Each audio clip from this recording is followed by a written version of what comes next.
that person and the narrative that he is pushing, it has become a national security threat.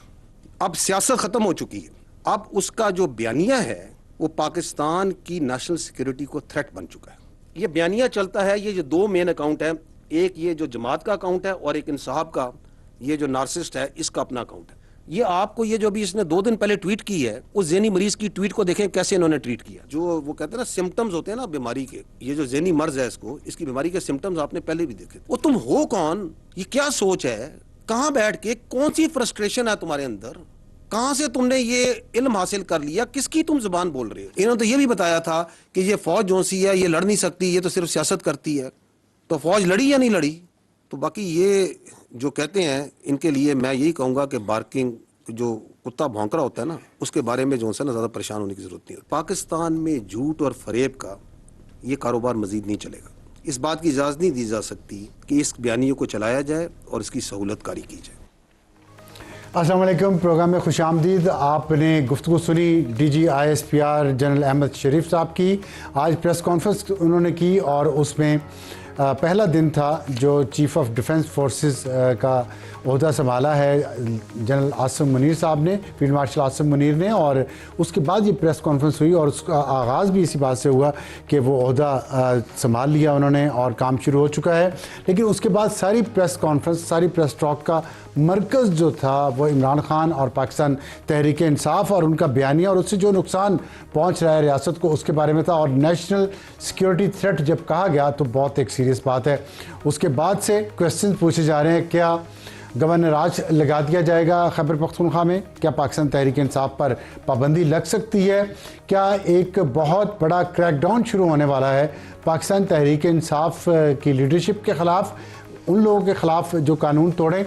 और क्या social media पे और main stream media पे कोई पाबंदियां लगाई जाएंगी या कानून अपना रास्ता लेगा, ताकि ये जो बयानिया की जंग है ये अब ख़तरनाक स्टेज पे दाखिल हो चुकी है। हमें ज्वाइन किया है सेनेटर फैसल वाडा साहब ने। उनसे बात करेंगे कि अब आगे रियासत किस तरफ लेके जाएगी इन मामलात को। लेकिन इससे पहले मैं आपको एक ख़बर जो अभी आई है, खैबर पख्तूनख्वा की काबीना ने 9 मई के 51 मुकदमात ख़त्म कर दिए हैं और साथ उन्होंने 9 मई के जितने भी वाक़यात हुए हैं खैबर पख्तूनख्वा के अंदर, उनकी तहकीकात के लिए एक कमेटी बनाने की भी मंजूरी दे दी है। और ये खबर इस प्रेस कॉन्फ्रेंस के बाद आई है। इसका मतलब है कि खैबर पख्तूनख्वा की हुकूमत अभी भी वही कुछ कर रही है जो वो पहले कर रही थी। और वो जो क्वेश्चन उनसे पूछे जा रहे हैं कि अब आवाम की फलाह व बहबूद के लिए पिछले 13 साल से क्या किया है, उसके बारे में अभी तक उन्होंने कोई काम शुरू नहीं किया। वाडा साहब अस्सलाम वालेकुम। वालेकुम सर। फैसल वाडा साहब, ये बताइएगा कि आपने ज़ाहिर प्रेस कॉन्फ्रेंस सुनी है। अभी मैंने आपको बताया कि खैबर पख्तूनख्वा की काबीना ने मुकदमात भी ख़त्म कर दिए हैं। तो 9 मई का जिक्र आज प्रेस कॉन्फ्रेंस में भी हुआ। तो उस वक्त जो मुकदमात हुए वो तो ख़त्म हो गए। तो अब वो जो बयानिया आ रहा है उसको काउंटर कैसे किया जाएगा? क्या पार्टी पे पाबंदी लगेगी, गवर्नर राज लगेगा, या कोई क्रैकडाउन होगा पार्टी के लोगों पे जो बयानियां बना रहे हैं और जो सड़कों पे कानून की खिलाफवर्जी कर रहे हैं?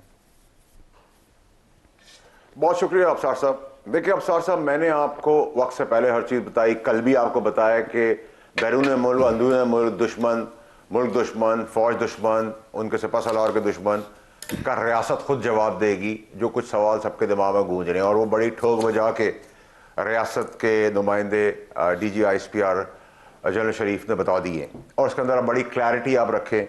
मैंने आपको बहुत अरसे से तसलसल से मैं आपको बता रहा था कि लिस्ट दी थी, बैन, गवर्नर राज, vloggers, national internationally, foreign funding, 9 मई, उसके भगोड़े जो बिलों में छुपे हुए और उनका मंतकी अंजाम तक जाना, उस सब लिस्ट को आप अपने पास रख लें और मंडे से उस पर टिक लगाना शुरू कर दें। ये भी हो गया, ये भी हो गया, ये भी हो गया। So there is no looking back now. अब ये हुआ क्यों और कैसे हुआ, मैं आपको पीछे लेके जाता हूं। आपने सियासतदानों से लड़ाई नहीं लड़नी, आपने पाकिस्तान की बका के लिए कोई बात नहीं करनी, पाकिस्तान की जंग पे खुश नहीं होना, आपने पाकिस्तान की इकॉनमी बात नहीं करनी, रोटी कपड़ा मकान, अस्पताल, स्कूल, कॉलेजेस, किसी की फलाह बहबूद की बात नहीं करनी। आप सियासतदानों से अग्री करें, डिसएग्री करें, नाराज हो, बोलें, अच्छा बोले, बुरा बोले, ये सियासत का नाम है। ये रास्ता बनाती है, अच्छा भी बनाती है, बुरा भी बनाती है। बड़ा बाहर निकलें, आपकी जीती हुई फौज जिसने आपके 10 गुना बड़ी मुल्क को शिकस्त दी है, उसकी जीती हुई कौम के सिपा सलार जो जिसका कोई ताल्लुक नहीं है उसको रोज गाली रोज गाली रोज गाली रोज गाली। ये टॉलरेंस शुरू हुई जब नून का पीम पी सब टी सी छोटा छोटा करती थी, उससे 200 कदम आगे चली गई पीटीआई। ये वहां रोकना चाहिए था, ये यहां तक आ गया। अब जब ये उस हद तक आ गया कि बयानिया आपने इंडिया और अफगानिस्तान को फीड करना शुरू कर दिया जो हमारा दुश्मन मुल्क है, ठीक है, वो क्लब हो गया, उसका क्रैकडाउन हो गया, उसके एनालिसिस हो गए, उसके बुलेट पॉइंट्स निकाल लिए जाए, उसके निकाल ली जाए। उसके बाद आपको बता दिया गया कि अब कोई रास्ता आपको रानी, यहां तक कि मैंने कहा था सिपा सलार और फौज और पाकिस्तान के बारे में जो कहेगा उसके जबान की जूते की सोल बना देंगे। तो रियासत ने कहा कि ये छोटी चीज है, ये तो गद्दारी का जुमरा है और सिक्योरिटी रिस्क है, तो उसकी कॉनोटेशन की जब आप डेप्थ में जाए तो लरस जाता है आदमी, वन स्टार्ट्स टू शिवर, ठीक है। इसके बाद आप समझते हैं कि फ्रंट फुट, मैंने कहा था ना फ्रंट होगा ना फुट होगा, ना अप होगा ना डाउन होगा ना लेफ्ट होगा ना राइट होगा, तैयारी है उसकी, ठीक है। अब आपको एक सिंपल जबान में अगर बता दूं तो पाकिस्तान, उसकी रियासत, उसके सिपा सालार, उसके शहीदों के बारे में क्लैरिटी है, 1 इंच की गुंजाइश नहीं है। लितर छितर डंडा परेड शुरू है, पट्टों के नाप दे दी जाए तो बहुत अच्छा है। मंडे से तो आपको एग्जीक्यूट होते हुए नजर आएंगे। तो बैरून मुल्क फैसला ये लफाजी जो आप कर रहे हैं ना, बटन्स पाकिस्तान में मौजूद छितर लितर डंडा परेड वो भी करेंगे। बात ये है कि प्रैक्टिकली क्या होगा, ये तो आप बातें, नो टॉलरेंस। देखिए अमली तौर पे क्या करेंगे, तो केसेस होंगे, आज से 4 दिन 5 दिन पहले पकड़ेंगे इनको। मैंने मालिक साहब के शो पे कहा, हमने उसके लिए कोशिश की, मैंने भी की। मैंने उनसे कहा टीवी के ऑन रिकॉर्ड कहा कि केपीके के सीएम ना अडियाला आए ना इस्लामाबाद आए, बहनों के लिए बेहतरी हो जाएगी। हो गई, ठीक है। अब होने का क्या हुआ, बाहर निकले फिर गालियां, फिर इंटरनेशनल न्यूज जग रसाई पाकिस्तान की, सऊदीज हमें विजिट कर रहे थे, SIFC सिविल नाफरमानी, हुंडा गर्दी, कत्लो गारत, लड़ाओ झड़ाओ मार गिराओ, बात नहीं करना, हुकूमत से बात नहीं करना, आपसे बात नहीं करना, मुझसे बात नहीं करना। जो गंदा आदमी PTI में आ जाएगा वो नेक हो जाएगा, जो बाहर जाएगा वो गद्दार होगा, जो जर्नलिस्ट इनकी बात नहीं करेगा वो लिफाफा बन जाएगा, जो जज इनकी बात नहीं करेगा उनकी माँ बहन कर देंगे, मेरी माँ बहन कर देंगे, अपनी पार्टी के लोगों की माँ बहन। हमने तो खैर इनको कुछ समझा ही नहीं, इनकी औकात ही कुछ नहीं थी। जब तक हमारा सियासी बाप था वो वजीर आजम था, जब से लवारसे का हुआ है, खुद बिन बाप के लावारिस हैं, और बाप जो है वो काल कोठड़ी में चला गया, जायचे और तावीज़ों के अंदर। फैसल साहब, मेरा बाप नहीं था, मेरी माँ नहीं थी। मेरा सवाल जरा सुन लें आप। शहजाद मेरा बाप नहीं था। देखिए ये बातें तो, ये चोरी चकारी, ये बातें हम रिपीट क्यों कर रहे हैं? मैं तो कह रहा हूँ जी सर, मेरा सवाल ये है कि ये बातें, ये जो आप अभी बातें कर रहे हैं, ये तो हम बहुत अरसे से सुन रहे हैं। मैं जानना ये चाहता हूँ प्रैक्टिकली क्या करेंगे आप, मतलब क्या पार्टी पे पाबंदी का एक तरीकाकार होता है, पार्टी पे पाबंदी लगाएंगे? आप गवर्नर राज के बारे में भी बातें हो रही हैं, वो कब तक होगा? अभी आज हमने प्रेस कॉन्फ्रेंस देखी है, आपने कहा मंडे से टिक मार्क लगाना शुरू कर दें, तो क्या मंडे को पार्टी पे पाबंदी लग जाएगी? इतना जल्दी तो नहीं होगा ये? नहीं सर, या गवर्नर राज लगेगा? जो मैंने आपको लिस्ट दी है, मंडे ऑनवर्ड वो आइंदा आने वाले दिनों में तसलसल से चलता चला जाएगा। क्रैकडाउन भी होगा, 9 मई के मंतक के जाम तभी केसेस जाएंगे, जो भगौड़े छुपे हुए हैं, जो भगौड़े हैं उनको निकाला जाएगा। अगर आपने हाई कोर्ट के ऑर्डर की खिलाफ वर्जी की तो आपके ऊपर केसेस और भी मजीद बन गए हैं, डिस्क्वालिफिकेशन भी है। उसके अलावा आपने कोई हील उज्जत चढ़ाई की बात की तो बैन भी है। उससे ज़्यादा आप आगे बढ़े तो गवर्नर राज भी है। तो मैं तो बड़ी क्लैरिटी से बता रहा हूँ, 1 घंटे में 1 दिन में तो नहीं होगा। हर चीज़ का ताल्लुक टिट फॉर टैट होता जाएगा। आप प्यार देंगे आपको डबल प्यार मिलेगा, आप इज्जत देंगे डबल इज्जत मिलेगी, आप बदमाशी करेंगे डबल बदमाशी होगी। तो इसका मतलब है अभी वापसी का रास्ता खुला है। मेरा सवाल सुन लें, आपने कहा कि अगर प्यार देगा तो डबल प्यार मिलेगा, इसका मतलब वापसी का रास्ता खुला है। तो फिर वो जो 2 सवाल आज 2 दफ़ा हुआ है वहाँ पे DGISPR से कि ये बातें तो हम पहले भी सुनते रहे, फातिमा जिन्ना के बारे में, बेनज़ीर भुट्टो के बारे में, नवाज शरीफ के बारे में, तो अब हम इमरान खान के बारे में सुन रहे हैं। तो कल को ये बदल जाएगा अगर इमरान खान ने प्यार मोहब्बत की ज़ुबान इस्तेमाल कर दी, या दरवाजे बंद हो चुके हैं? क्योंकि वो तो बातचीत आप लोगों से करना चाहते हैं, सियासतदानों से इमरान खान बात ही नहीं करना चाहते।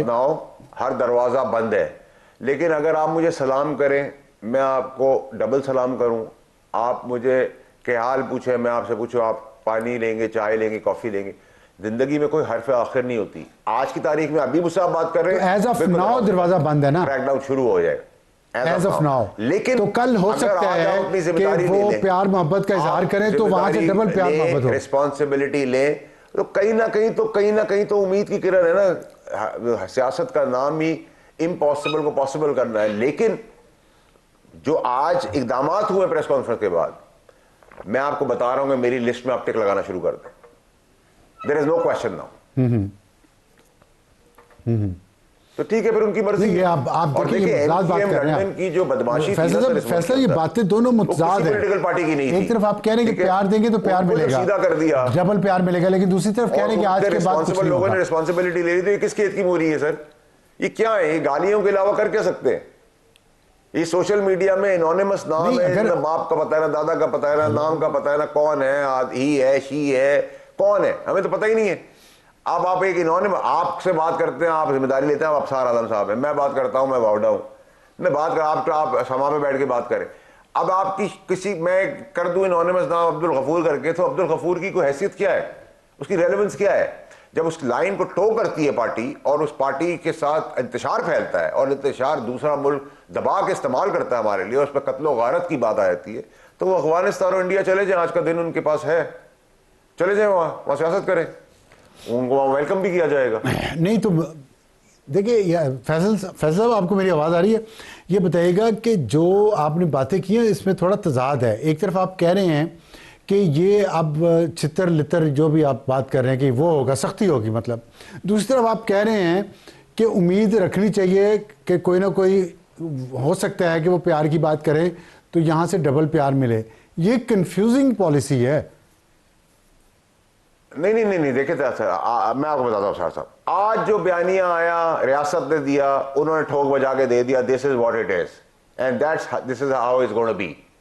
आपने 9 मई के केस खारिज कर दिए, तो जूते बनने की तैयारी शुरू कर लें सर, क्वेश्चन खत्म हो गया ना सर। अब अगर आप मुस्बत बात करते, आप कहते इसका जवाब देते कि ऐसी बात नहीं है, ऐसा नहीं ऐसा है, तो आप मैं सब कोई ना कोई छोटी छोटी चीजें कूद जाते बीच में थोड़ा थोड़ा देने के लिए, ठीक है। लेकिन आपने ये काम नहीं करना, तो ठीक है, फिर आप जूते लितर छितर और बाकी चीजों की तैयारी कर लें। वो तो आज की प्रेस कॉन्फ्रेंस के बाद आप कहते हैं वापसी का रास्ता कोई नहीं रहा, सब दरवाजे बंद। नहीं गद्दारी आ गई ना सर, सिक्योरिटी थ्रेट, गद्दारी कॉनोटेशन क्या है सर?